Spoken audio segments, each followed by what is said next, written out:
How to check Lovable project build logs. So in order to check it, what we can do is we first need to head over to lovable.dev, scroll down once you access your account, and then locate the project that you want to check the build logs with. For example, I have in here this project.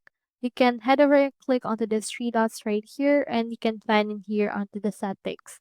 But for this case, let's just open this for now. So in here, you can see your actual website as well as a Lovable chat. In this case, let's head over to Tools, and then from in there, click on Code. To this part, you can see the files that you currently have onto this particular site. So onto this case, you can click on Search and search in here for log, and you can see in here SRC component. Under that, we have the UI, blog cart, as well as a dialog. Alternatively, you can also head over and search in here for build in order to find the log for the build option. So you can see in here a lot of codes that you can actually edit into this part as well.